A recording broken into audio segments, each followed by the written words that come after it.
ਮੇਦ ਸਜਣ ਸਭ ਜਾਨ, ਨਾਨਕ ਕੇ ਬੈਨੰਤਿਆ। ਕਰ ਕਿਰਪਾ ਦੀਜੇ ਨਾਮ ਹਰ ਵੇਲੋ ਸਾਮੀ ਸੰਗ ਪ੍ਰਭ। ਜਿਸ ਕਾ ਨਿਸ਼ਚਲ ਜਿਸ ਕਾ ਨਿਸ਼ਚਲ ਧਾਮ। ਵਾਹਿਗੁਰੂ ਜੀ ਕਾ ਖਾਲਸਾ, ਵਾਹਿਗੁਰੂ ਜੀ ਕੀ ਫਤਿਹ। ਪਤਿਤ ਪਾਵਨ ਭਗਤ ਵਤਸਲ, ਕਿਰਪਾ ਨਿਧਾਨ, ਜੁਗੋ ਜੁਗ ਅਟਲ। ਜਬਰ ਛਤਰ ਤਖਤ ਦੇ ਮਾਲਕ, ਧੰਨ ਧੰਨ ਸਾਹਿਬ ਸ੍ਰੀ ਗੁਰੂ ਗ੍ਰੰਥ ਸਾਹਿਬ ਮਹਾਰਾਜ ਜੀ ਦੀ ਪਰਮ ਪਵਿੱਤਰ ਸਤ ਸੰਗਤ ਹਜ਼ੂਰੀ ਦੇ ਅੰਦਰ ਨਾਵੇਂ ਪਾਤਸ਼ਾਹ ਧਰਮ ਰੱਖਿਅਕ ਸ਼ਹੀਦ ਸਤਿਗੁਰੂ ਧੰਨ ਧੰਨ ਸ੍ਰੀ ਗੁਰੂ ਤੇਗ ਬਹਾਦਰ ਸਾਹਿਬ ਮਹਾਰਾਜ ਜੀ ਦੇ ਮਹਾਨ ਪਾਵਨ ਪਵਿੱਤਰ ਭਜਨ ਬੰਦਗੀ ਅਸਥਾਨ ਗੁਰਦੁਆਰਾ ਸ੍ਰੀ ਭੋਰਾ ਸਾਹਿਬ ਜੀ ਪਾਤਸ਼ਾਹੀ ਨੌਵੀਂ ਵਿਖੇ ਅੰਮ੍ਰਿਤ ਵੇਲੇ ਦੇ ਸਮੇਂ ਦੇ ਸਜੇ ਹੋਏ ਦੀਵਾਨਾਂ ਦੇ ਵਿੱਚ ਹਾਜ਼ਰੀਆਂ ਭਰ ਰਹੇ ਮਹਾਰਾਜ ਸਾਹਿਬ ਦੇ ਹਜ਼ੂਰ ਦਰਸ਼ਨ ਦਿਦਾਰੇ ਕਰਕੇ, ਗੁਰ ਸਥਾਨਾਂ ਦੀ ਯਾਤਰਾ ਕਰਕੇ, ਦੂਰੋਂ ਨੇੜਿਓਂ ਚੱਲ ਕੇ ਗੁਰੂ ਸਾਹਿਬ ਜੀ ਦੀਆਂ ਬਖਸ਼ਿਸ਼ਾਂ ਪ੍ਰਾਪਤ ਕਰ ਰਹੀਆਂ ਗੁਰੂ ਪਿਆਰੀ ਖਾਲਸਾ ਸਾਧ ਸੰਗਤ ਜੀਓ। ਸਾਹਿਬ ਜੀ ਨੇ ਦਇਆਲਤਾ ਕਰਕੇ, ਮਿਹਰਬਾਨਗੀ ਕਰਕੇ ਸਤ ਸੰਗਤ ਦੀਆਂ ਘੜੀਆਂ ਸਾਨੂੰ ਬਖਸ਼ੀਆਂ ਹਨ। ਆਪਣੇ ਅਸਥਾਨਾਂ 'ਤੇ ਸੇਵਾ ਕਰਨਾ, ਯਾਤਰਾ ਕਰਨਾ, ਇਹੋ ਜਿਹਾ ਸਮਾਂ ਗੁਰਾਂ ਨੇ ਆਪ ਬਖਸ਼ਿਆ ਏ। ਆਓ ਚੱਲ ਰਹੀ ਲੜੀਵਾਰ ਗੁਰਬਾਣੀ ਦੀ ਕਥਾ ਵਿਚਾਰ ਦੇ ਅੰਦਰ ਹਾਜ਼ਰੀ ਭਰੀਏ। ਜੋ ਲੜੀਵਾਰ ਸਹਿਜ ਪਾਠ ਅਤੇ ਮਹਾਰਾਜ ਸਾਹਿਬ ਦੀ ਬਾਣੀ ਦੇ ਅਰਥ ਵਿਚਾਰ ਸੰਖੇਪ ਰੂਪ ਦੇ ਵਿੱਚ, ਕਥਾ ਰੂਪ ਵਿੱਚ ਆਪਾਂ ਸਰਵਣ ਕਰਦੇ ਹਾਂ। ਸਰੀਰ ਕਰਕੇ ਜਿੱਥੇ ਵੀ ਹਾਜ਼ਰੀਆਂ ਭਰ ਰਹੇ ਹੋ, ਮਨ ਕਰਕੇ ਇਕਾਗਰਤਾ ਬਖਸ਼ੋ। ਮਹਾਰਾਜ ਸਾਹਿਬ ਦੇ ਚਰਨ ਕਮਲਾਂ ਦਾ ਧਰੋ ਧਿਆਨ, ਰਸਨਾ ਕਰੋ ਪਵਿੱਤਰ ਸਾਰੀ ਹੀ ਸੰਗਤ। ਆਖੋ ਸਤਿਨਾਮ ਸ੍ਰੀ ਵਾਹਿਗੁਰੂ ਸਾਹਿਬ ਜੀ। ਸਤਿਨਾਮ ਸ੍ਰੀ ਵਾਹਿਗੁਰੂ ਸਾਹਿਬ ਜੀ। 12 ਮਾਜ ਮਹੱਲਾ ਪੰਜਵਾ। ਘਰ ਚੌਥਾ। ਇੱਕ ਓੰਕਾਰ ਸਤਿਗੁਰ ਪ੍ਰਸਾਦ। ਧੰਨ ਧੰਨ ਸ੍ਰੀ ਗੁਰੂ ਗ੍ਰੰਥ ਸਾਹਿਬ ਮਹਾਰਾਜ ਦੇ ਪਰਮ ਪਵਿੱਤਰ ਅੰਗ 133 ਤੋਂ ਅੱਜ ਦੀ ਜੋ ਲੜੀਵਾਰ ਕਥਾ ਦੀ ਆਰੰਭਤਾ ਹੋ ਰਹੀ ਹੈ, ਉਸ ਪਵਿੱਤਰ ਬਾਣੀ ਦਾ ਨਾਮ ਹੈ 12 ਮਾਹ। 12 ਮਾਹ ਬਾਣੀ ਸਤਿਗੁਰੂ ਅਰਜਨ ਦੇਵ ਮਹਾਰਾਜ ਸਾਹਿਬ ਸੱਚੇ ਪਾਤਸ਼ਾਹ ਦੀ ਉਚਾਰਨ ਕੀਤੀ ਹੋਈ ਹੈ। 12 ਮਾਹ ਸਾਧ ਸੰਗਤ ਗੁਰੂ ਨਾਨਕ ਦੇਵ ਮਹਾਰਾਜ ਜੀ ਨੇ ਵੀ ਤੁਖਾਰੀ ਰਾਗ ਦੇ ਅੰਦਰ ਉਚਾਰਨ ਕੀਤੇ ਹਨ। ਇਹ 12 ਮਾਹ ਸਮਝ ਲਓ ਵੀ ਉਸ ਬਾਣੀ ਦਾ ਸਟੀਕ ਕੀਤਾ ਹੈ ਮਹਾਰਾਜ ਨੇ। ਉਸੇ ਬਾਣੀ ਨੂੰ ਸਮਝਣ ਦੇ ਲਈ ਸਰਲ ਅਰਥ ਰੂਪ ਕੀਤੇ ਨੇ ਪੰਜਵੇਂ ਪਾਤਸ਼ਾਹ ਨੇ। ਜਦੋਂ ਅੰਮ੍ਰਿਤਸਰ ਸਾਹਿਬ ਨਗਰ ਵਸਿਆ, ਜਿੱਥੇ ਸਭ ਜਾਤਾਂ ਦੇ ਲੋਕ ਅੰਮ੍ਰਿਤਸਰ ਸਾਹਿਬ ਵਿੱਚ ਆਣ ਕੇ ਵਸਣ ਲੱਗ ਪਏ, ਜਿੱਥੇ ਭਾਈ ਸਾਲੋ ਜੀ ਦਾ ਘਰ ਸੀ, ਉਹਦੇ ਲਾਗੇ ਇੱਕ ਬਹੁਤ ਹੀ ਗਰੀਬ ਪੰਡਤ ਆਣ ਕੇ ਰਹਿਣ ਲੱਗ ਪਿਆ। ਇਹ ਗੁਰੂ ਅਰਜਨ ਦੇਵ ਮਹਾਰਾਜ ਜੀ ਦੀ ਸ਼ਰਨ ਆਇਆ। ਕਹਿੰਦਾ, ਮਹਾਰਾਜ ਮੈਂ ਵਿਦਿਆ ਬਹੁਤ ਪੜ੍ਹੀ ਹੈ, ਪਰ ਮੇਰੇ ਕੋਲ ਕੋਈ ਕਥਾ ਨਹੀਂ ਸੁਣਦਾ। ਤੁਹਾਡੀ ਆਗਿਆ ਹੋਵੇ ਮੈਂ ਆ ਜਾਵਾਂ ਇੱਥੇ ਤੇ ਕਥਾ ਸੁਣਾ ਦਿਆ ਕਰਾਂ ਸੰਗਤ ਨੂੰ। ਤੇ ਕਹਿੰਦਾ ਵੀ ਮਹੀਨੇ 'ਚ ਇੱਕ ਦਿਨ ਦੀ ਆਗਿਆ ਹੀ ਦੇ ਦਿਓ ਵੀ ਸੰਗਰਾਂਦ ਵਾਲੇ ਦਿਨ ਹੀ ਮੈਂ ਕਥਾ ਸੁਣਾ ਦਿਆ ਕਰੂੰ। ਇੱਕ ਤਾਂ ਇਹਦੀ ਗਰੀਬੀ ਜਾਣ ਕੇ, ਦੂਸਰਾ ਮਹਾਰਾਜ ਸਾਹਿਬ ਨੇ ਕੋਈ ਬਹਾਨਾ ਬਣਾ ਕੇ ਫਿਰ ਸੰਗਤਾਂ ਦੇ ਵਿੱਚੋਂ ਪੱਕਾ ਭਰਮ ਜਾਲ ਕੱਢਣਾ ਸੀ, ਇਸ ਲਈ ਇਹ ਪੰਡਤ ਨੂੰ ਆਗਿਆ ਦੇ ਦਿੱਤੀ ਕਥਾ ਕਰਨ ਦੀ। ਇਹ ਸੰਗਰਾਂਦ ਵਾਲੇ ਦਿਨ ਆ ਕੇ ਤੇ ਕਥਾ ਕਰਿਆ ਕਰੇ। ਮਹਾਰਾਜ ਇਹਨੂੰ ਸੰਗਤਾਂ ਕੋਲੋਂ ਮਾਇਆ ਵੀ ਦਵਾ ਦਿੰਦੇ ਸਨ। ਸਹਿਜੇ ਸਹਿਜੇ ਇੰਨਾ ਆਫਰ ਗਿਆ ਵੀ ਚੇਤ ਮਹੀਨੇ ਦੀ ਸੰਗਰਾਂਦ ਸੀ, ਸਿੱਖ ਲੈਣ ਗਏ, ਆਇਆ ਹੀ ਨਾ। ਕਹਿੰਦਾ ਵੀ ਗੁਰੂ ਤਾਂ ਤੁਸੀਂ ਗੁਰੂ ਅਰਜਨ ਦੇਵ ਜੀ ਨੂੰ ਮੰਨਦੇ ਹੋ ਤੇ ਮਹੀਨਾ ਕਹਿੰਦੇ ਹੋ ਵੀ ਮੇਰੇ ਕੋਲ ਸੁਣਨਾ। ਆ ਕੇ ਬਾਬਾ ਬੁੱਢਾ ਸਾਹਿਬ ਜੀ ਹੋਰ ਗੁਰਸਿੱਖਾਂ ਨੇ ਪੰਚਮ ਪਾਤਸ਼ਾਹ ਨੂੰ ਬੇਨਤੀ ਕੀਤੀ ਵੀ ਮਹਾਰਾਜ ਉਹ ਪੰਡਤ ਅੱਜ ਕਥਾ ਸੁਣਾਉਣ ਤੋਂ ਵੇਰ ਗਿਆ, ਕੀ ਹੋ ਗਿਆ? ਕਹਿੰਦਾ 4 ਯੁੱਗਾਂ ਦੇ ਅਸੀਂ ਬ੍ਰਾਹਮਣ ਗੁਰੂ ਤੇ ਤੁਸੀਂ ਗੁਰੂ ਬਣਾਇਆ ਹੈ ਗੁਰੂ ਅਰਜਨ ਦੇਵ ਸਾਹਿਬ ਨੂੰ, ਤੇ ਜੇ ਮੇਰੇ ਕੋਲ ਸੁਣਨਾ ਹੈ ਤਾਂ ਫਿਰ ਮੈਨੂੰ ਗੁਰੂ ਮੰਨੋ, ਨਹੀਂ ਤਾਂ ਜਾ ਕੇ ਫਿਰ ਗੁਰੂ ਦੇ ਕੋਲੋਂ ਸੁਣੋ। ਤੇ ਨਾਲ ਉਹਨੇ ਇਹ ਵੀ ਕਹਿ ਦਿੱਤਾ ਵੀ ਸਾਡੇ ਵੇਦਾਂ 'ਚ ਲਿਖਿਆ ਏ ਵੀ ਜਿਹੜਾ ਬ੍ਰਾਹਮਣ ਦਾ ਮੁੱਖ ਹੈ ਨਾ, ਇਹੀ ਸਭ ਤੋਂ ਉੱਤਮ ਮੁੱਖ ਹੈ। ਤੇ ਕਿਉਂਕਿ ਪੁਰਾਣੇ ਲੋਕ ਜਿਹੜੇ ਹੁੰਦੇ ਸਨ ਉਹਨਾਂ ਦੀ ਭਾਵਨਾ ਹੁੰਦੀ ਸੀ ਵੀ ਮਹੀਨੇ ਦਾ ਨਾਮ ਸਾਨੂੰ ਕੋਈ ਭਾਗਾਂ ਵਾਲੀ ਰਸਨਾ ਜਾਂ ਕੋਈ ਵੱਡਾ ਮਨੁੱਖ ਦੱਸੇ, ਕਿਉਂਕਿ ਬ੍ਰਾਹਮਣ ਨੇ ਇੱਦਾਂ ਦਾ ਜੰਜਾਲ ਪਾਇਆ ਸੀ ਵੀ ਵੇਦਾਂ 'ਚ ਕਹਿ ਵੀ ਬ੍ਰਾਹਮਣ ਦਾ ਪੰਡਤ ਦਾ ਮੁੱਖ ਸਭ ਤੋਂ ਉੱਤਮ ਹੈ, ਵੀ ਇਹਦੇ ਰਾਹੀਂ ਮਹੀਨੇ ਦਾ ਹੀ ਨਾਂ ਸੁਣਿਆ ਜਾਵੇ। ਸੋ ਉਹਨੇ ਮਨਾ ਕਰ ਦਿੱਤਾ। ਇੱਦਾਂ ਦਾ ਵੀ ਹੈਗਾ ਸੀ ਵੀ ਜੇ ਪੰਡਤ ਤੋਂ ਬਗੈਰ ਕੋਈ ਮਹੀਨੇ ਦਾ ਨਾਂ ਲਵੇ ਤੇ ਕਹਿੰਦੇ ਵੀ ਉਹਦਾ ਨੁਕਸਾਨ ਹੋ ਜਾਂਦਾ ਸੀ। ਜੇ ਮਾਲ ਡੰਗਰ ਹੈ ਤੇ ਉਹ ਕਹਿੰਦੇ ਵੀ ਤੇਰਾ ਖਰਾਬ ਹੋ ਜੂ, ਜੇ ਫਸਲ ਹੈ ਤਾਂ ਉਹ ਨੁਕਸਾਨੀ ਜਾਊ।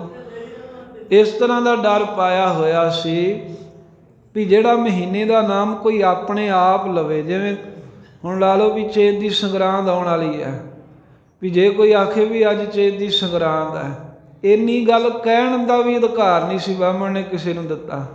ਉਹਨੇ ਕਿਹਾ ਵੀ ਜੇ ਤੂੰ ਆਪੇ ਕਵੇਂਗਾ ਨਾ ਵੀ ਅੱਜ ਚੇਤ ਦੀ ਸੰਗਰਾਂਦ ਆ ਜਾਂ ਕਿਸੇ ਨੂੰ ਦੱਸੇਗਾ ਤਾਂ ਕਹਿੰਦੇ ਤੇਰਾ ਨੁਕਸਾਨ ਹੋ ਜਾਏਗਾ, ਤੇਰੇ ਪਸ਼ੂ ਮਰਨਗੇ, ਫਸਲ ਖਰਾਬ ਹੋਊਗੀ, ਘਾਟਾ ਪਊ ਕਾਰੋਬਾਰ 'ਚ। ਲੋਕ ਚੰਗੀ ਤਰ੍ਹਾਂ ਕਾਬੂ ਕੀਤੇ ਸਨ, ਜਿਸ ਕਰਕੇ ਫਿਰ ਉਹ ਪੰਡਤਾਂ ਨੂੰ ਪੁੱਛਦੇ, ਪੰਡਤ ਜੀ ਕੋ ਜਾਣਾ ਜੀ ਅੱਜ ਕਿਹੜਾ ਮਹੀਨਾ? ਉਹਨੇ ਕਹਿਣਾ ਜੀ ਅੱਜ ਫਲਾਨਾ ਮਹੀਨਾ। 1 ਰੁਪਈਆ ਨਾਲੇ ਦੇਣਾ, ਦਕਸ਼ਣਾ ਦੇਣੀ, ਦਕਸ਼ਣਾ ਦੇ ਕੇ 1 ਰੁਪਇਆ, ਫਿਰ ਮਹੀਨੇ ਦਾ ਨਾਂ ਸੁਣ ਕੇ ਘਰ ਨੂੰ ਵਾਪਸ ਆ ਜਾਣਾ। ਭਾਵੇਂ ਕਿ ਪਤਾ ਲੋਕਾਂ ਨੂੰ ਪਹਿਲਾਂ ਵੀ ਹੁੰਦਾ ਸੀ, ਪਰ ਉਹ ਬ੍ਰਾਹਮਣ ਕੋਲੋਂ ਹੀ ਸੁਣਨਾ ਚਾਹੁੰਦੇ ਸੀ ਵੀ ਅੱਜ ਮਹੀਨਾ ਕਿਹੜਾ ਚੜਿਆ। ਉਹ ਇੱਦਾਂ ਹੀ ਉਹ ਪੰਡਤ ਨੂੰ ਹੰਕਾਰ ਹੋਇਆ। ਮਹਾਰਾਜ ਨੂੰ ਦੱਸਿਆ ਬਾਬਾ ਬੁੱਢਾ ਸਾਹਿਬ ਜੀ ਨੇ, ਗੁਰਸਿੱਖਾਂ ਬੇਨਤੀ ਕੀਤੀ ਤੇ ਗਰੀਬ ਨਿਵਾਜ ਸੱਚੇ ਪਾਤਸ਼ਾਹ ਜੀ ਆਪ ਕਿਰਪਾ ਕਰੋ ਵੀ ਸੰਗਤ ਜਿਹੜੀ ਹੈ ਨਾ ਇਹ ਚਾਹੁੰਦੀ ਹੈ ਵੀ ਅਸੀਂ ਮਹੀਨੇ ਦਾ ਨਾਮ ਭਾਗਾਂ ਵਾਲੀ ਰਸਨਾ ਤੋਂ ਸੁਣੀਏ, ਤੇ ਤੁਹਾਡੇ ਨਾਲੋਂ ਭਾਗਾਂ ਵਾਲੀ ਰਸਨਾ ਮਹਾਰਾਜ ਸਾਡੇ ਲਈ ਕਿਹਦੀ ਹੈ ਜੇ ਤੁਹਾਡੀ ਰਸਨਾ ਤੋਂ ਸਾਨੂੰ ਮਹੀਨੇ ਦਾ ਨਾਮ ਪ੍ਰਾਪਤ ਹੋਵੇ। ਕਿਉਂਕਿ ਗੁਰੂ ਨਾਨਕ ਦੇਵ ਮਹਾਰਾਜ ਸਾਹਿਬ ਸੱਚੇ ਪਾਤਸ਼ਾਹ ਨੇ ਸਤਿਗੁਰਾਂ ਕੋ ਵੀ ਸਿੱਖਾਂ ਬੇਨਤੀ ਕੀਤੀ ਸੀ, ਉਹ ਵੀ ਵਿਚਾਰ ਆਪਾਂ ਕਰਦੇ ਹਾਂ। ਜਦੋਂ 5ਵੇਂ ਪਾਤਸ਼ਾਹ ਨੂੰ ਇੱਦਾਂ ਕਿਹਾ, ਸਾਹਿਬ ਕਹਿੰਦੇ ਵੀ ਬਾਣੀ ਪਹਿਲਾਂ ਰਚੀ ਹੋਈ ਆ, ਗੁਰੂ ਨਾਨਕ ਸਾਹਿਬ ਨੇ 12 ਮਾਹ ਪੜ੍ਹਿਆ ਕਰੋ। ਕਿਉਂਕਿ ਗੁਰੂ ਨਾਨਕ ਦੇਵ ਮਹਾਰਾਜ ਸਾਹਿਬ ਨੂੰ ਵੀ ਸੰਗਤ ਨੇ ਬੇਨਤੀ ਕੀਤੀ ਸੀ ਵੀ ਮਹਾਰਾਜ 12 ਮਹੀਨਿਆਂ ਦਾ ਉਪਦੇਸ਼ ਸਾਨੂੰ ਆਪ ਜੀ ਦੇਣਾ ਕਰੋ। ਕਿਉਂਕਿ ਉਹਨਾਂ ਦੇ ਕਹਿਣ ਦਾ ਭਾਵ ਇਹ ਸੀ ਵੀ ਜੇ ਭਾਗਾਂ ਵਾਲੀ ਰਸਨਾ ਤੋਂ ਮਹੀਨੇ ਦਾ ਨਾਮ ਸੁਣ ਲਈਏ ਤਾਂ ਮਹੀਨਾ ਸਫਲਾ ਹੋ ਜਾਂਦਾ। ਸਾਹਿਬ ਗੁਰੂ ਨਾਨਕ ਦੇਵ ਸਾਹਿਬ ਕਹਿਣ ਲੱਗੇ ਵੀ ਠੀਕ ਹੈ ਵੀ ਪਰੰਪਰਾ ਚੱਲਦੀ ਆਈ, ਤੁਸੀਂ ਉਸ ਅਨੁਸਾਰ ਚਾਹੁੰਦੇ ਹੋ ਵੀ ਅਸੀਂ ਤੁਹਾਨੂੰ ਕੋਈ ਮਹੀਨਿਆਂ ਦੇ ਨਾਮ ਵਾਲੀ ਬਾਣੀ ਦੱਸੀਏ, ਪਰ ਮਹੀਨਿਆਂ ਦਾ ਨਾਮ ਉਹਦੇ ਵਿੱਚ ਹੋਵੇਗਾ ਪਰ ਉਪਦੇਸ਼ ਪਰਮੇਸ਼ਰ ਦਾ ਦਿਆਂਗੇ। ਕਿਉਂਕਿ ਇਹ ਤਾਂ ਗੱਲ ਪੱਕੀ ਪੱਲੇ ਬੰਨ੍ਹ ਲਓ ਵੀ ਮਹੀਨਾ ਜਾਂ ਜੀਵਨ ਸਫਲ ਨਾਮ ਜਪ ਕੇ ਹੋਣਾ ਹੈ, ਨਾ ਕਿ ਕਿਸੇ ਕੋਲੋਂ ਮਹੀਨੇ ਦਾ ਨਾਮ ਸੁਣ ਕੇ ਹੋ ਜਾਣਾ। ਮਹੀਨਾ ਪੂਰਾ ਤੁਹਾਡਾ ਸਫਲ ਹੋਏਗਾ ਜੇ ਨਾਮ ਜਪੋਗੇ, ਬਾਣੀ ਪੜ੍ਹੋਗੇ। ਤੁਖਾਰੀ ਰਾਗ ਦੇ 12 ਮਾਹ ਫਿਰ ਮਹਾਰਾਜ ਨੇ ਉਚਾਰੇ। ਜਦੋਂ 5ਵੇਂ ਪਾਤਸ਼ਾਹ ਨੇ ਕਿਹਾ ਵੀ 12 ਮਾਹ ਤਾਂ ਪਹਿਲਾਂ ਹੀ ਹੈ, ਕਹਿਣ ਲੱਗੇ ਮਹਾਰਾਜ ਆਪ ਜੀ ਹੋਰ ਉਚਾਰਨ ਕਰੋ। ਸਤਿਗੁਰੂ ਕਹਿੰਦੇ ਅਸੀਂ ਗੁਰੂ ਨਾਨਕ ਦੇਵ ਸਾਹਿਬ ਜੀ ਦੀ ਬਰਾਬਰੀ ਨਹੀਂ ਕਰਨੀ, ਪਰ ਇਉਂ ਕਰਦੇ ਹੈ ਵੀ ਜੇ ਤੁਸੀਂ ਚਾਹੁੰਦੇ ਹੋ, ਕਿਉਂਕਿ ਉਹਨਾਂ ਸਿੱਖਾਂ ਨੇ ਕਿਹਾ ਸੀ ਵੀ ਜਿਹੜੀ ਗੁਰੂ ਨਾਨਕ ਦੇਵ ਜੀ ਦੀ ਬਾਣੀ ਮਹਾਰਾਜ ਉਹ ਬਹੁਤ ਮਹਿੰਗੀ ਹੈ, ਉਹਦਾ ਅਰਥ ਸਿਧਾਂਤ ਗੂੜ ਬੜਾ ਹੈ।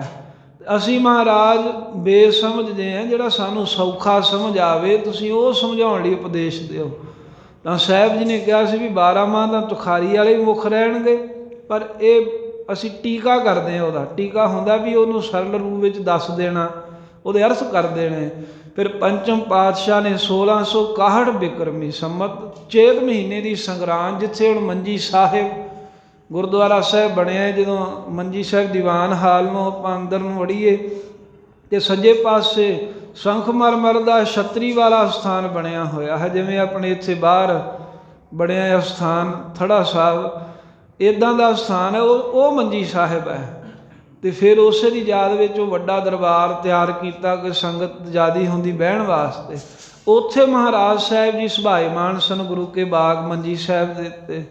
ਉੱਥੇ 1661 ਬਿਕਰਮੀ ਚੇਤ ਮਹੀਨੇ ਦੀ ਸੰਗਰਾਂਦ ਨੂੰ ਫਿਰ ਗੁਰੂ ਅਰਜਨ ਦੇਵ ਮਹਾਰਾਜ ਜੀ ਨੇ ਆਪਣੇ ਪਵਿੱਤਰ ਮੁਖਾਰ ਬਿੰਦ ਤੋਂ ਇਹ 12 ਮਹੀਨਿਆਂ ਦਾ ਉਪਦੇਸ਼ 14 ਪੌੜੀਆਂ ਵਾਲੀ 12 ਮਾਹ ਬਾਣੀ ਉਚਾਰਨ ਕੀਤੀ। ਅਤੇ ਸਤਿਗੁਰਾਂ ਨੇ ਫਿਰ ਹੁਕਮ ਵੀ ਕੀਤਾ ਵੀ ਜਿੱਦਣ ਵੀ ਸੰਗਰਾਂਦ ਦਾ ਦਿਹਾੜਾ ਹੋਵੇ ਇਹ ਸਾਰਾ ਹੀ 12 ਮਾਹ ਦਾ ਪਾਠ ਕਰਨਾ ਹੈ, ਅਤੇ ਜਿਹੜਾ ਮਹੀਨਾ ਚੜ੍ਹਿਆ ਹੋਵੇ ਉਹ ਮਹੀਨੇ ਦਾ ਪਾਠ ਦੁਬਾਰਾ ਕਰਨਾ ਹੈ।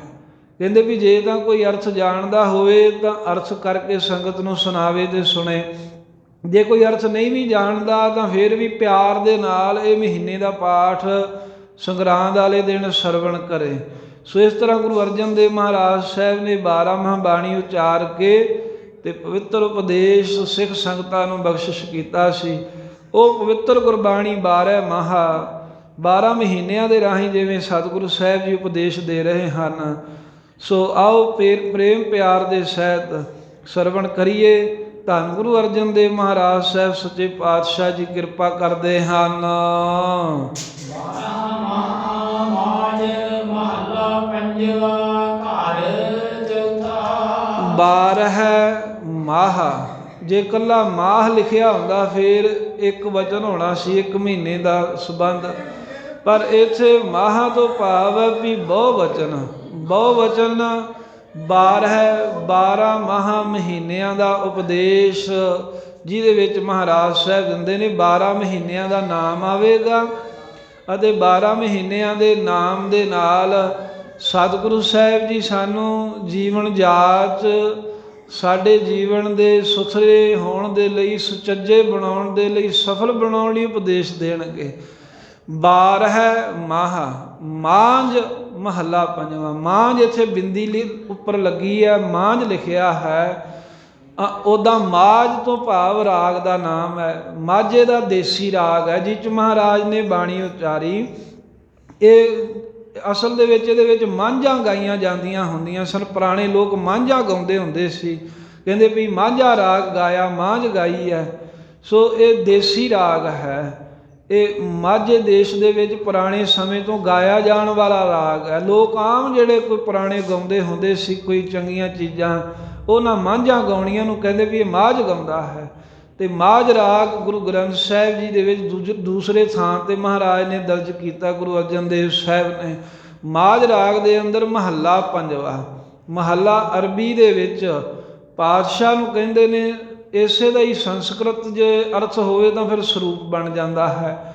ਭਾਵ ਅਰਥ ਦੋਵਾਂ ਦਾ ਇਹੀ ਹੈ ਵੀ ਗੁਰੂ ਨਾਨਕ ਦੇਵ ਮਹਾਰਾਜ ਸਾਹਿਬ ਜੀ ਦੇ 5ਵੇਂ ਸਰੂਪ ਗੁਰੂ ਅਰਜਨ ਦੇਵ ਸਾਹਿਬ, ਸ਼ਹੀਦਾਂ ਦੇ ਸਰਤਾਜ ਸਤਿਗੁਰੂ ਜੀ, ਇਹ ਪਵਿੱਤਰ ਗੁਰਬਾਣੀ ਉਚਾਰਨ ਕਰਕੇ ਅਤੇ ਫਿਰ ਭਾਈ ਗੁਰਦਾਸ ਜੀ ਦੇ ਕੋਲੋਂ ਲਿਖਾਉਂਦੇ ਹਨ।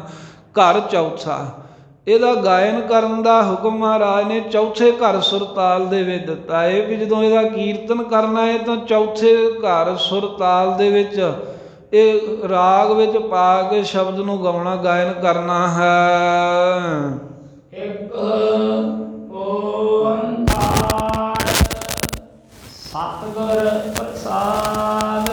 ਸਤਿਗੁਰੂ ਮਹਾਰਾਜ ਸਾਹਿਬ ਜੀ ਪਰਮੇਸ਼ਰ ਦਾ ਮੰਗਲ ਕਰਦੇ ਨੇ। ਇਹ ਸ਼ੁਰੂ ਤੋਂ ਮਰਿਆਦਾ ਹੈ ਵੀ ਜਿਹੜਾ ਵੀ ਕੋਈ ਕਾਵਿ ਉਚਾਰਦਾ ਹੈ ਨਾ, ਜਿਹੜੇ ਕਵੀ ਕਵਿਤਾਵਾਂ ਉਚਾਰਦੇ ਹੁੰਦੇ ਸਨ ਜਾਂ ਕੋਈ ਵੀ ਗ੍ਰੰਥ ਲਿਖਦੇ, ਉਹ ਪਹਿਲਾਂ ਜਿਸ ਨੂੰ ਮੰਨਦੇ ਉਹਦੀ ਵਡਿਆਈ ਕਰਦੇ ਸੀ।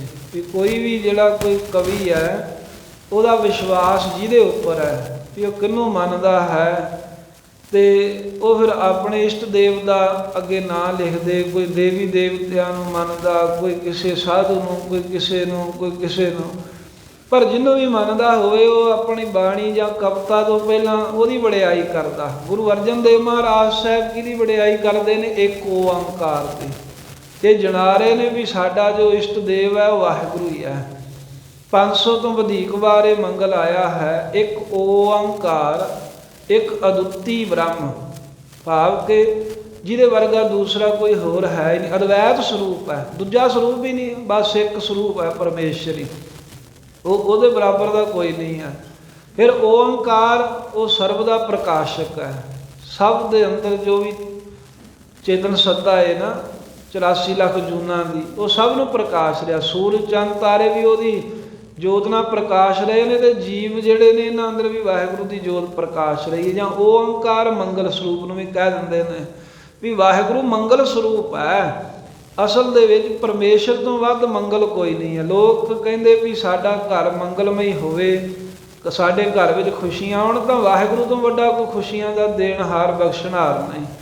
ਸੋ ਐਸਾ ਜੋ ਇੱਕ ਓੰਕਾਰ ਮੰਗਲ ਸਰੂਪ ਹੈ, ਜੋ ਅਦੁੱਤੀ ਬ੍ਰਹਮ ਹੈ, ਜੋ ਸਰਬ ਦਾ ਪ੍ਰਕਾਸ਼ਕ ਹੈ, ਸਤਿਗੁਰ ਪ੍ਰਸਾਦ, ਸਤ ਚੇਤਨ ਸਰੂਪ, ਸਤ ਤ੍ਰਈ ਕਾਲ ਆਬਾਦ, ਜੋ ਤਿੰਨਾਂ ਸਮਿਆਂ 'ਚ ਨਾਸ਼ ਨਹੀਂ ਹੁੰਦਾ, ਗੁਰ ਚੇਤਨ ਤੇ ਪ੍ਰਸਾਦ ਆਨੰਦ ਸਰੂਪ ਹੈ। ਜੋ ਸਤਿਗੁਰਾਂ ਦੀ ਪ੍ਰਸਾਦ ਕਿਰਪਾ ਦੇ ਨਾਲ ਹੀ ਵਾਹਿਗੁਰੂ ਦੀ ਪ੍ਰਾਪਤੀ ਹੁੰਦੀ ਹੈ। ਕਿਰਤ ਕਰਮ ਕੇ ਵਿਛੜੇ। ਸਤਿਗੁਰੂ ਮਹਾਰਾਜ ਸਾਹਿਬ ਜੀ 14 ਪੌੜੀਆਂ ਵਾਲੀ ਬਾਣੀ ਆਰੰਭ ਕਰਦੇ ਨੇ। 14 ਪੌੜੀਆਂ ਕਿਉਂ? ਆਪਾਂ ਕਹਾਂਗੇ ਮਹੀਨੇ ਤਾਂ 12 ਆ, 12 ਮਹੀਨੇ ਨੇ, ਪਰ ਪਹਿਲੀ ਪੌੜੀ ਇਹ ਵੀ ਮਹਾਰਾਜ ਸਾਹਿਬ ਜੀ ਨੇ ਬੇਨਤੀ ਰੂਪ ਦੇ ਵਿੱਚ, ਮੰਗਲ ਰੂਪ ਦੇ ਵਿੱਚ ਉਚਾਰਨ ਕੀਤੀ ਹੈ। ਤੇ ਜਿਹੜੀ 14ਵੀਂ ਪੌੜੀ ਜਦੋਂ ਸਮਾਪਤੀ ਕਰਨਗੇ ਉਹ 'ਚ ਵੀ ਸਿਧਾਂਤ ਕਥਨ ਕੀਤਾ ਹੈ ਮਹਾਰਾਜ ਨੇ 12 ਮਹਾਬਾਣੀ ਦਾ। ਸੋ ਇਸ ਤਰ੍ਹਾਂ ਪਹਿਲੀ ਪੌੜੀ ਅਤੇ 14ਵੀਂ ਪੌੜੀ ਜਿਹੜੀ ਹੈ ਇਹ ਮਹਾਰਾਜ ਸਾਹਿਬ ਜੀ ਨੇ ਮੰਗਲ ਰੂਪ ਤੇ ਸਿਧਾਂਤ ਰੂਪ ਦੇ ਵਿੱਚ ਉਚਾਰਨ ਕੀਤੀ ਹੈ। ਵਿਚਕਾਰ ਫਿਰ 12 ਨੇ। ਇਹ ਸੰਪਟ ਵੀ ਬਣਾ ਦਿੱਤਾ ਮਹਾਰਾਜ ਨੇ। ਸੰਪਟ ਜਿਵੇਂ ਡੱਬਾ ਹੁੰਦਾ ਨਾ, ਜਿਹੜਾ ਹੀਰੇ ਆਦਿਕ ਜਿਨ੍ਹਾਂ ਦੇ ਵਿੱਚ ਰੱਖਦੇ ਨੇ, ਉਹਨੂੰ ਕਹਿੰਦੇ ਵੀ ਸੰਪਟ। ਇਸ ਤਰ੍ਹਾਂ ਮਹਾਰਾਜ ਸਾਹਿਬ ਸੱਚੇ ਪਾਤਸ਼ਾਹ ਜੀ ਇਹ ਹੀਰਾ ਰੂਪ ਬਾਣੀ ਜਿਹੜੀ ਹੈ ਇਹਨੂੰ ਪਹਿਲੀ ਦੂਜੀ ਪੌੜੀ ਦੇ ਰਾਹੀਂ ਸੰਪਟ ਰੂਪ ਦੇ ਵਿੱਚ ਸਤਿਗੁਰੂ ਸਾਹਿਬ ਜੀ ਸੁਭਾਏਮਾਨ ਕਰਦੇ ਨੇ। ਸਾਹਿਬ ਜੀ ਕਥਨ ਕਰਦੇ ਹਨ, ਕਿਰਤ ਕਰਮ ਕੇ ਵਿਛੋੜੇ। ਵਾਹਿਗੁਰੂ ਅੱਗੇ ਬੇਨਤੀ ਹੈ ਵੀ ਹੇ ਅਕਾਲ ਪੁਰਖ ਵਾਹਿਗੁਰੂ ਜੀਓ, ਅਸੀਂ ਆਪਣੇ ਕਿਰਤ ਕਰਮ ਤੋਂ ਭਾਵ ਕਿ ਕੀਤੇ ਹੋਏ ਕਰਮਾਂ ਕਰਕੇ, ਅਸੀਂ ਆਪਣੀਆਂ ਕੀਤੀਆਂ ਹੋਈਆਂ ਕਰਤੂਤਾਂ ਕਰਕੇ। ਕਰਤੂਤ ਸ਼ਬਦ ਵਰਤੇ ਹੁੰਦੇ ਸੀ ਪੁਰਾਣੇ ਸਮਿਆਂ 'ਚ ਜ਼ਿਆਦਾ, ਵੀ ਆਹ ਤੇਰੀ ਕੀ ਕਰਤੂਤ ਹੈ। ਜਿਵੇਂ ਹੁਣ ਕਹਿ ਦਿੰਦੇ ਵੀ ਆਹ ਤੂੰ ਕੀ ਕੰਮ ਕਰਦਾ, ਪਹਿਲਾਂ ਕਹਿ ਦਿੰਦੇ ਸੀ ਵੀ ਆਹ ਤੇਰੀ ਕੀ ਕਰਤੂਤ ਹੈ। ਕਰਤੂਤ ਸ਼ਬਦ ਦੇ ਨਾਲ ਚੰਗਾ ਲਾ ਲਓ, ਮਾੜਾ ਲਾ ਲਓ, ਉਹਨੇ ਉਹੀ ਵਿਆਖਿਆ ਕਰ ਦੇਣੀ। ਚੰਗੀ ਕਰਤੂਤ ਕਹਿ ਲਓ, ਮਾੜੀ ਕਰਤੂਤ ਕਹਿ ਲਓ, ਵੀ ਇਹ ਤੂੰ ਮਾੜੀ ਕਰਤੂਤ ਕਹਿੰਦੇ ਕੀਤੀ ਹੈ, ਆਹ ਤੇਰੀ ਚੰਗੀ ਕਰਤੂਤ ਹੈ। ਸੋ ਇੱਥੇ ਪਾਤਸ਼ਾਹ ਕਹਿੰਦੇ ਹੈ ਵਾਹਿਗੁਰੂ ਜੀ, ਕਿਰਤ ਕਰਮ ਕੇ ਵਿਛੜੇ। ਇਹ ਪੜ੍ਹਦੇ ਐ ਲੱਗੇਗਾ ਵੀ ਜਿਵੇਂ ਪੰਜਵੇਂ ਪਾਤਸ਼ਾਹ ਬੇਨਤੀ ਕਰ ਰਹੇ, ਅਸਲ 'ਚ ਸਾਨੂੰ ਦੱਸ ਰਹੇ ਨੇ ਵੀ ਇੱਦਾਂ ਬੇਨਤੀ ਕਰੋ ਵਾਹਿਗੁਰੂ ਅੱਗੇ ਵੀ ਹੇ ਅਕਾਲ ਪੁਰਖ ਵਾਹਿਗੁਰੂ ਜੀਓ, ਅਸੀਂ ਆਪਣੇ ਕੀਤੇ ਹੋਏ ਕਰਮਾਂ ਦੇ ਕਰਕੇ ਕਈ ਜਨਮਾਂ ਦੇ, ਇੱਕ ਜਨਮ ਦੀ ਗੱਲ ਹੀ ਨਹੀਂ ਹੈ, ਕਈ ਜਨਮਾਂ ਦੇ ਆਪ ਜੀ ਦੇ ਨਾਲੋਂ ਵਿਛੜ ਚੁੱਕੇ ਆ। ਜੇ ਵਿਛੜੇ ਆ ਨਾ ਤਾਂ ਕਹਿੰਦੇ ਵੀ ਦੋਸ਼ ਸਾਡਾ ਹੀ ਹੈ, ਕਿਸੇ ਦੇ ਉੱਤੇ ਦੋਸ਼ ਨਹੀਂ ਦੇਣਾ ਚਾਹੀਦਾ। ਦੱਦਾ ਦੋਸ਼ ਨਾ ਦਿਓ ਕਿਸੈ, ਦੋਸ਼ ਕਰਮਾਂ ਆਪਣਿਆਂ। ਇਹ ਸਾਡੇ ਕਰਮਾਂ ਦਾ ਦੋਸ਼ ਹੈ, ਕਿਉਂਕਿ ਅਸੀਂ ਕਰਮ ਚੰਗੇ ਨਹੀਂ ਕੀਤੇ। ਕਰਮ ਸਾਧ ਸੰਗਤ ਜਿਹੜੀ ਸਾਡੀ ਕੀਤੀ ਜਾਣ ਵਾਲੀ ਕਿਰਿਆ ਹੈ, ਇਹ ਕਿਰਿਆ ਚੰਗੀ ਹੋਵੇ ਮਾੜੀ ਹੋਵੇ, ਉਹੋ ਜਿਹੇ ਕਰਮ ਹੋ ਜਾਂਦੇ ਨੇ। ਦੋ ਤਰ੍ਹਾਂ ਦੇ ਕਰਮ ਹੀ ਨੇ ਜ਼ਿਆਦਾਤਰ। ਇੱਕ ਤਾਂ ਕਹਿ ਦਿੰਦੇ ਵੀ ਚੰਗੇ ਕਰਮ ਹੈ, ਤੇ ਇੱਕ ਕਹਿ ਦਿੰਦੇ ਆ ਵੀ ਪਾਪ ਕਰਮ ਹੈ। ਜਿਹੜਾ ਚੰਗੇ ਕਰਮ ਕਰਦਾ ਹੈ ਉਹ ਵੀ ਕਹਿੰਦੇ ਵੀ ਸਵਰਗਾਂ 'ਚ ਚਲਿਆ ਜਾਂਦਾ, ਪਰ ਫਿਰ ਕਰਮ ਪੂਰੇ ਹੋਣ ਤੋਂ ਉਹਨੂੰ ਮਨੁੱਖਾ ਜਨਮ ਲੈਣਾ ਪੈਂਦਾ।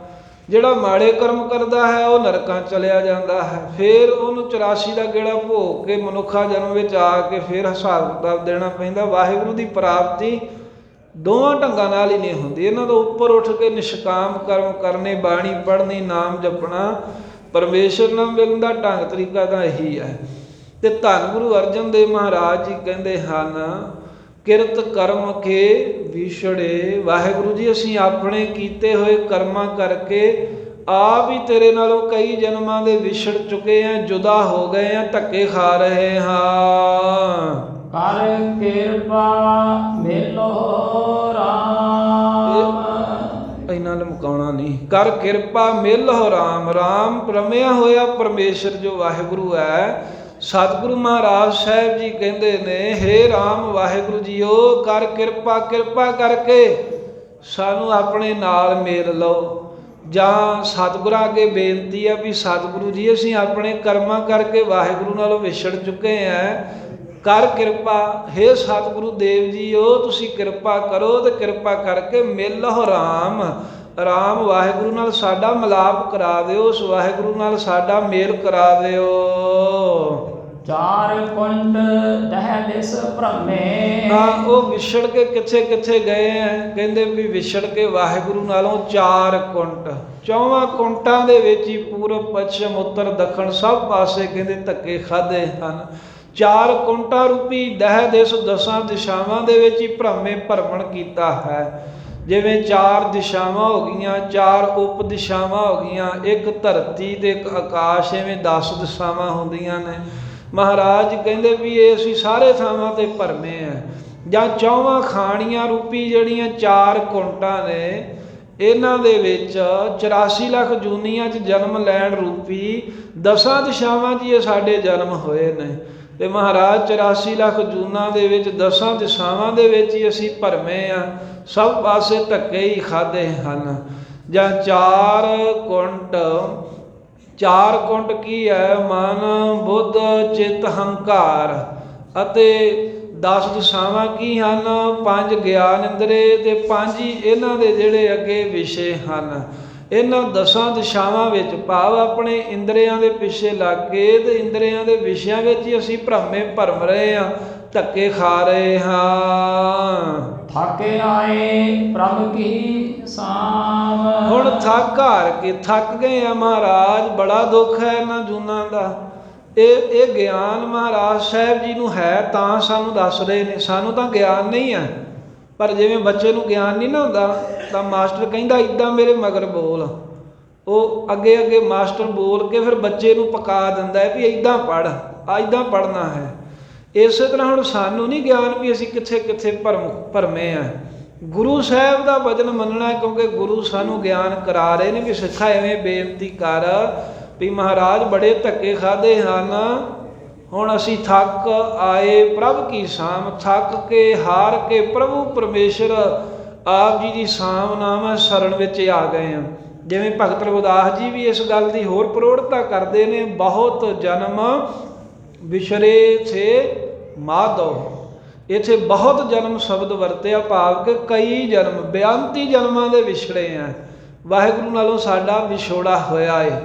ਤੇ ਮਹਾਰਾਜ ਹੁਣ ਥੱਕ ਹਾਰ ਕੇ ਆਪ ਜੀ ਦੀ ਸਾਮ ਸ਼ਰਨ ਆਏ ਹੈ। ਸਾਨੂੰ ਤਾਂ ਹੋਰ ਕਿਤੇ ਸ਼ਾਂਤੀ ਨਹੀਂ ਮਿਲੀ, ਢੋਈ ਨਹੀਂ ਮਿਲੀ, ਆਪ ਕਿਰਪਾ ਕਰਕੇ ਮੇਲ ਲਵੋ। ਤੇਨ ਦੁੱਧ ਹੈ ਤੇ ਬਾਹਰੇ। ਸਾਡੀ ਮਹਾਰਾਜ ਤੁਹਾਡੇ ਬਿਨਾਂ ਉਹ ਹਾਲਤ ਹੈ ਜਿਵੇਂ ਗਾਂ ਹੋਵੇ ਤੇ ਦੁੱਧ ਨਾ ਦਵੇ, ਉਹਦੀ ਕਦਰ ਕੌਣ ਕਰਦਾ ਹੈ?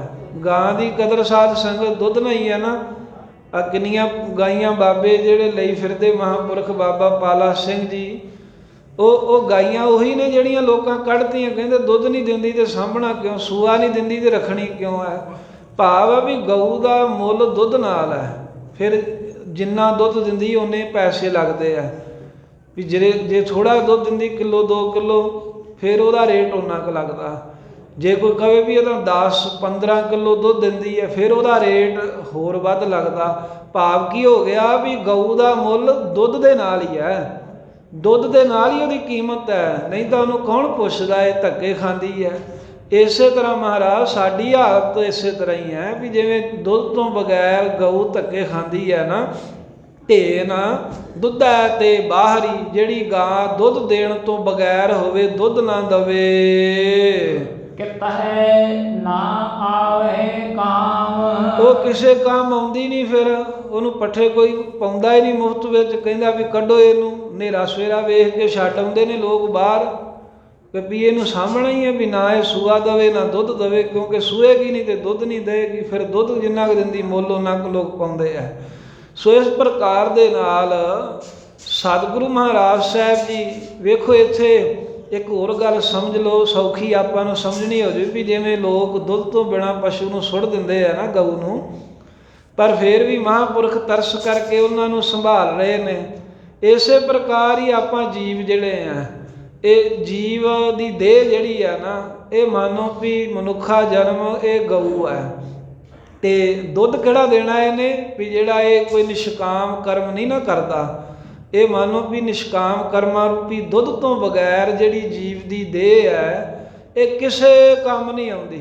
ਪਰ ਫਿਰ ਵੀ ਜੇ ਵਾਹਿਗੁਰੂ ਦੀ ਸ਼ਰਨ ਪੈ ਲਈਏ ਤੇ ਮਹਾਰਾਜ ਫਿਰ ਵੀ ਸੰਭਾਲ ਲੈਂਦੇ ਨੇ, ਮਹਾਰਾਜ ਕਿਰਪਾ ਕਰ ਦਿੰਦੇ ਨੇ। ਧੇਨ ਨਾਮ ਬੁੱਧ ਦਾ ਵੀ ਹੈ, ਵੀ ਜਿਵੇਂ ਜਿਹੜੀ ਬੁੱਧ ਹੈ ਨਾ, ਬੁੱਧ ਰੂਪੀ ਗਊ ਦੁੱਧ ਹੈ, ਤੇ ਬਾਹਰ ਹੀ ਦੁੱਧ ਤੋਂ ਬਾਹਰ ਹੀ ਹੈ, ਭਾਵ ਕਿ ਜਿਹਦੇ ਅੰਦਰ ਨਾਮ ਪਦਾਰਥ ਪ੍ਰੇਮ ਪਦਾਰਥ ਉਤਪੰਨ ਹੋਣ ਰੂਪੀ ਦੁੱਧ ਨਹੀਂ ਹੈ, ਜਿਸ ਬੁੱਧ ਰੂਪੀ ਗਊ ਦੇ ਵਿੱਚ ਕਿਤੇ ਨਾ ਆਵੇ ਕਾਮ, ਉਹ ਬੁੱਧੀ ਜਾਂ ਉਹ ਦੇਹੀ ਕਿਸੇ ਕੰਮ ਦੀ ਨਹੀਂ ਹੈ। ਉਹੋ ਜਿਹੀ ਅਕਲ ਸਿਆਣਪ ਨੂੰ ਕੀ ਕਰਨਾ, ਵੀ ਜਿਹੜੀਆਂ ਹੋਰ ਤਾਂ ਝਖਾ ਮਾਰੇ ਬੰਦਾ, ਪਰ ਨਾਮ ਦੀ ਕੋਈ ਲਗਨ ਨਾ ਹੋਵੇ, ਨਾਮ ਦਾ ਕੋਈ ਵਿਚਾਰ ਨਾ ਆਉਂਦਾ ਹੋਵੇ, ਬਾਣੀ ਪੜ੍ਹਨੀ ਨਾ ਆਉਂਦੀ ਹੋਵੇ, ਤੇਰੀ ਐਮਏ ਨੂੰ ਕੀ ਕਰਨਾ, ਵੀ ਤੂੰ ਡਾਕਟਰ ਹੈ ਤੇ ਤੈਨੂੰ ਗੁਰੂ ਗ੍ਰੰਥ ਸਾਹਿਬ ਦਾ ਪਾਠ ਨਹੀਂ ਆਉਂਦਾ, ਨਿਤਨੇਮ ਤੂੰ ਨਹੀਂ ਕਰਦਾ, ਤੂੰ ਪ੍ਰੋਫੈਸਰ ਵੀ ਹੋਵੇ ਹਾਂ ਭਾਵੇਂ, ਤੇਰਾ ਕੀ ਫਾਇਦਾ ਹੈ।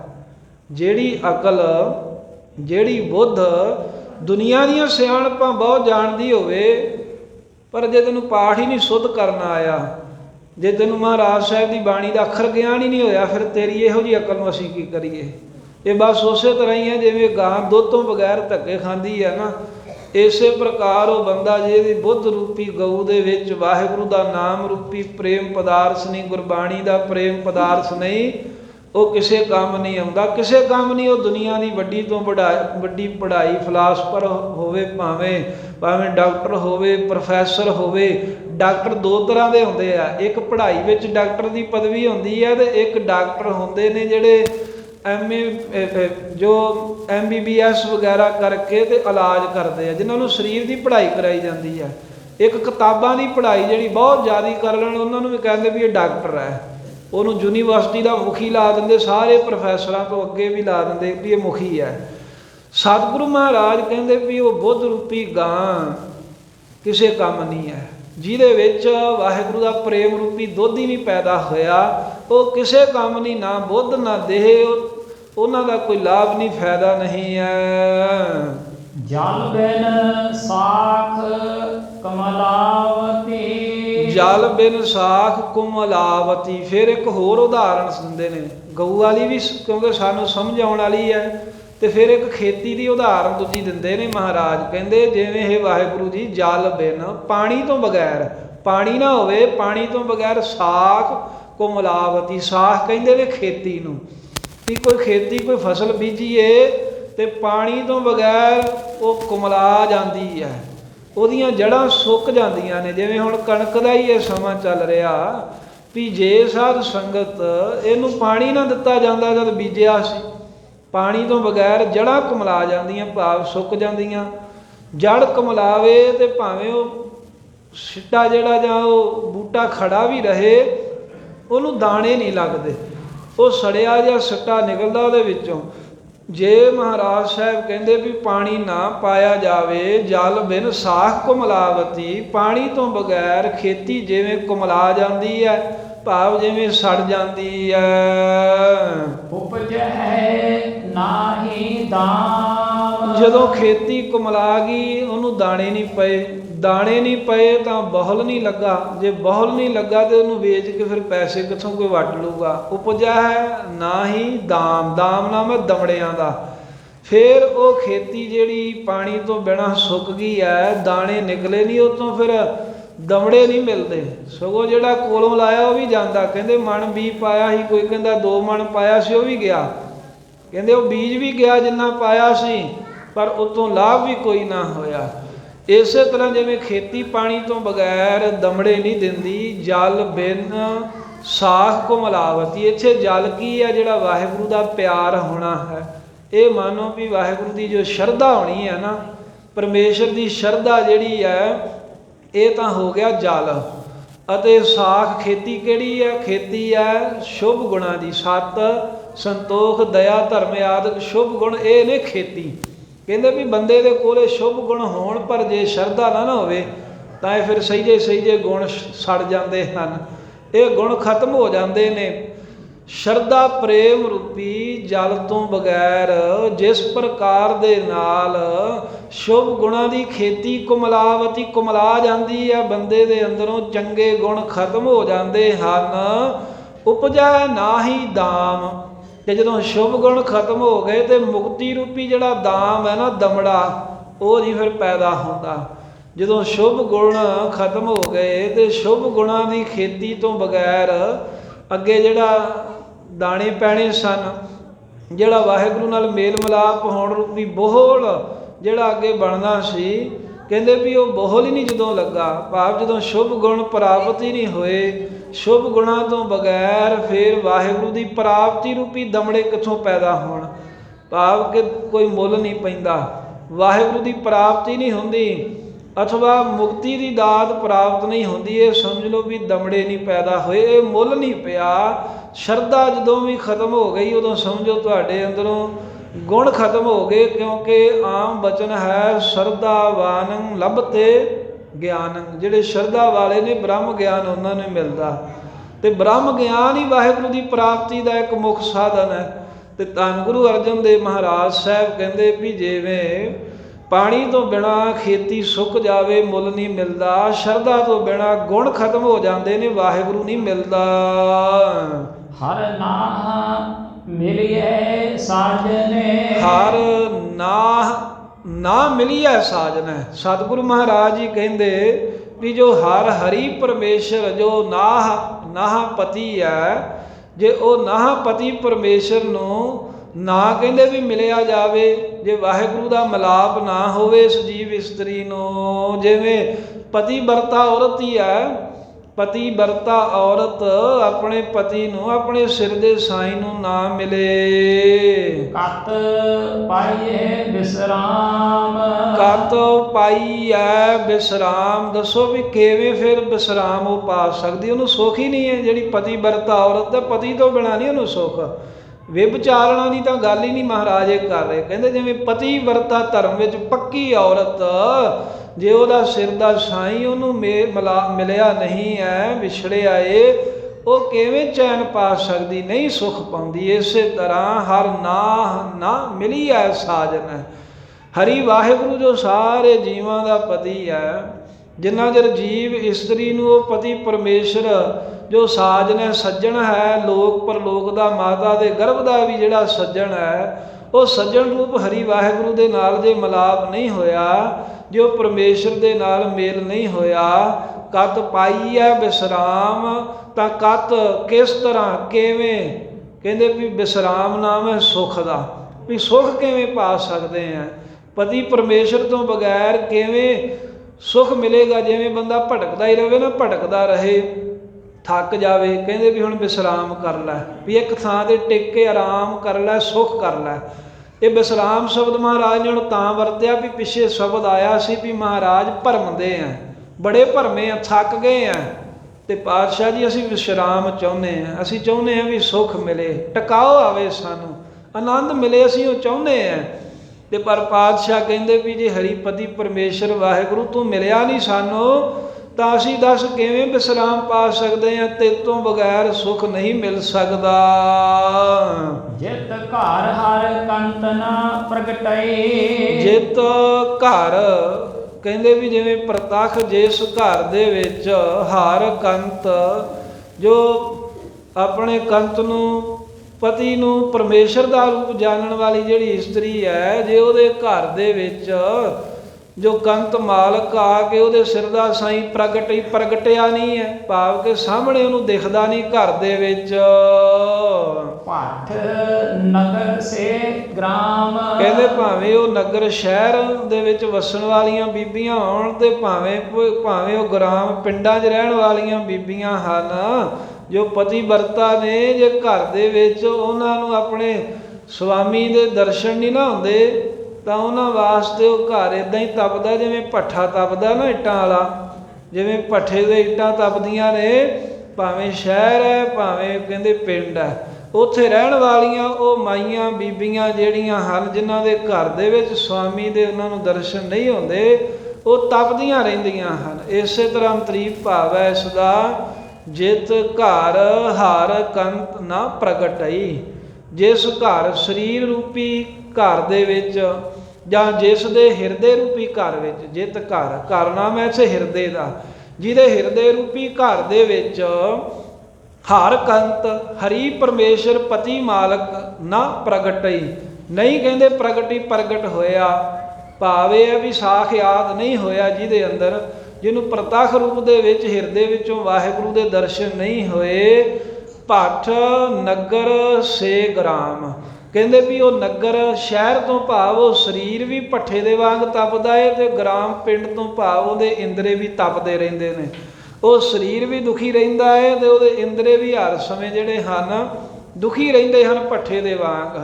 ਜਾਂ ਨਗਰ ਤੋਂ ਭਾਵ ਸ਼ਹਿਰ, ਤੇ ਸ਼ਹਿਰ ਦੀ ਨਿਆਈ ਜਿਹੜੇ ਵੱਡੇ ਸਰੀਰ ਹਨ, ਅਤੇ ਗ੍ਰਾਮ ਤੋਂ ਭਾਵ ਹੈ ਪਿੰਡ, ਪਿੰਡਾਂ ਦੀ ਨਿਆਈ ਜਿਹੜੇ ਛੋਟੇ ਸਰੀਰ ਹਨ। ਭਾਵ ਸਰੀਰ ਵੱਡਾ ਹੋਵੇ ਭਾਵੇਂ ਛੋਟੇ ਹੋਣ, ਜਿਨ੍ਹਾਂ ਦੇ ਹਿਰਦੇ 'ਚ ਵਾਹਿਗੁਰੂ ਪਤੀ ਨਹੀਂ ਪ੍ਰਾਪਤ ਹੋਇਆ, ਉਹ ਭੱਠੇ ਦੇ ਬਲ ਦੀ ਅੱਗ ਦੀ ਨਿਆਈ ਤਪਦੀਆਂ ਇੱਟਾਂ ਦੇ ਵਾਂਗ ਤਪਦੇ ਹੀ ਨੇ, ਵਿਸ਼ੇ ਵਾਸ਼ਨਾ ਵਿਕਾਰਾਂ ਦੀ ਵਿਛੋੜੇ ਦੀ ਅੱਗ ਵਿੱਚ। ਸਰਬ ਸਿੰਗਾਰ ਤਮੋਲ ਰਸ। ਫਿਰ ਮਹਾਰਾਜ ਸਾਹਿਬ ਜੀ ਵੇਖੋ 3 ਉਦਾਹਰਨਾਂ ਦੇ ਦਿੱਤੀਆਂ, ਇੱਕ ਗਾਂ ਦੀ, ਇੱਕ ਖੇਤੀ ਦੀ, ਤੀਸਰੀ ਦੇ ਦਿੱਤੀ ਪਤੀ ਵਰਤਾ ਔਰਤ ਜਿਹਨੂੰ ਘਰ ਵਿੱਚ ਸਵਾਮੀ ਪ੍ਰਾਪਤ ਨਹੀਂ ਹੋਇਆ। ਹੁਣ ਚੌਥੀ ਉਦਾਹਰਨ ਦਿੰਦੇ ਨੇ, ਸਰਬ ਸੀਗਾਰ ਤੰਬੋਲ ਰਸ।